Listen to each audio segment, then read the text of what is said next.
Hello everyone, it's Scott, and we're back for day 5 of Final Fantasy previews. We got just a few cards to talk about today, so remember to like and subscribe to get further content like this throughout Final Fantasy preview season and beyond. And if you're looking for cards from the set, check us out on the web at caffeinatedgamers.tcgplayerpro.com. So let's dive into today's preview. So first we got Triple Triad. For 3 and 3 red mana, you get an enchantment. And at the beginning of your upkeep, each player exiles the top card of their library, and until the end of turn, you may play the card you own exiled this way, and each other card exiled this way with lesser mana value than it without paying their mana cost. So you can play your opponent's card as well. So 6 mana to, in essence, be able to play 2 additional cards potentially. Now, the problem I see with this, outside of maybe in Limited, is it's 6 mana. And currently, all the red decks are trying to go as quickly as possible, given the speed of the format. So unless we get a big red deck that would want this, I don't expect it to see much, if any, standard play. Next, we've got some lower rarity white cards for the day. And the first is Paladin's Arms. For 2 and a white mana, you get an equipment with Job Select. When this equipment enters the battlefield, create a 1/1 colorless hero creature token, then attach it to it. An equipped creature gets +2/+1, has Ward 1, and is a knight in addition to its other types. It has Lightbringer and Hero Shield, and equip cost is 4. So I think this actually does have playability in Standard if we do have a dedicated equipment deck. And again, for 3 mana, you're going to be creating a 3/2 with Ward 1. And I think under those circumstances, it's certainly something that those decks are going to consider. Next, we've got Auroran's Inspiration. For 2 and a white mana, you get an instant, and attacking creatures get +2/+0 until end of turn, and it has flashback for 2 and 2 white mana. So in Limited, I think this is a perfectly playable card.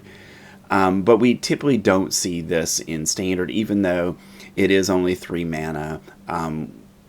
We have other 3 mana spells that are similar to this that don't see Standard play. Now, the fact that it does have flashback might give it a little bit more Standard playability.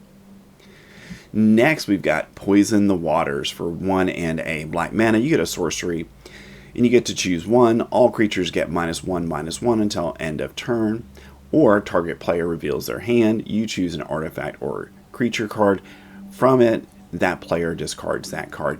So I like this one. I think this does have Standard playability because we do have a lot of small creatures running around in Standard that are 1 toughness.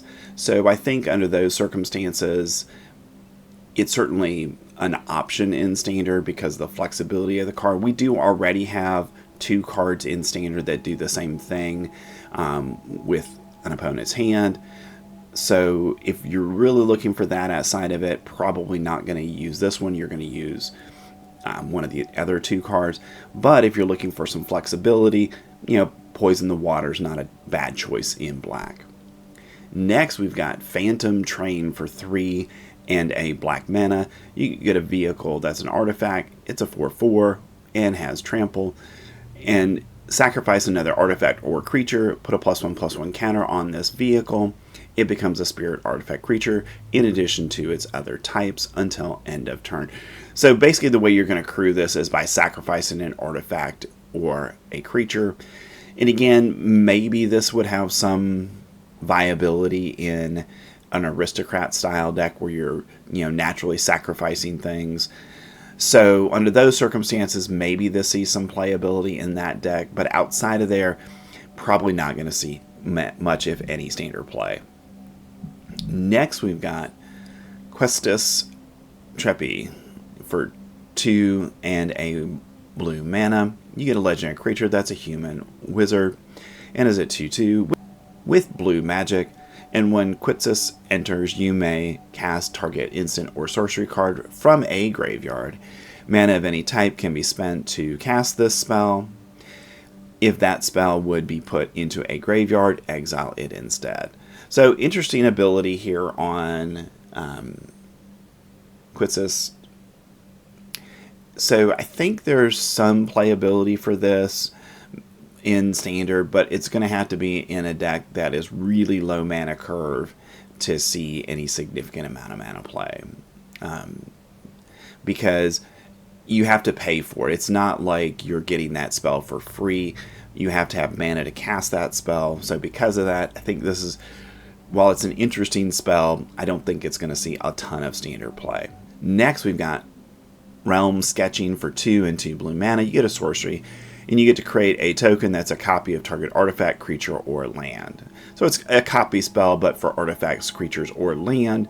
So I think there's some standard playability for this. I mean, maybe, if you're looking to get more Simulcon synthesizers in your artifact deck, maybe you use this because you can target that and make another copy of it, which means you're going to create more construct tokens. And as a result of that, I think there's, some standard playability under those circumstances. Next, we've got Suplex for 1 and a red mana. You get a sorcery, and you get to choose one. Suplex deals 3 damage to target creature. If that creature would die this turn, exile it instead, or exile target artifact. So I think Suplex is a better Abrade, because Abrade doesn't exile, but does exactly the same thing. So I think this immediately becomes a replacement for Abrades in Standard. So this is certainly, maybe the best card we've seen in the day in terms of Standard playability. And our last card of the day is Capital City. It's a land that's a town, and it adds colorless mana. And for 1, you can tap it and add 1 mana of any color. And it also has cycling of 2. So the cycling's nice on this. So you get in the mid to late game, you don't need any more lands. You can cycle it to draw a card.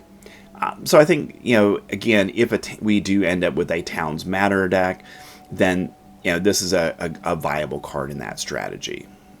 All right, those were day 5 of Final Fantasy previews. We didn't get a lot of cards today. Tell me what you think, but I definitely think Suplex is probably the best card of the day and is a card that I think we'll see the most standard play. Thanks for staying to the end of the video. I've left a link to our complete Final Fantasy playlist for you. So thanks. I'll see you in the next one.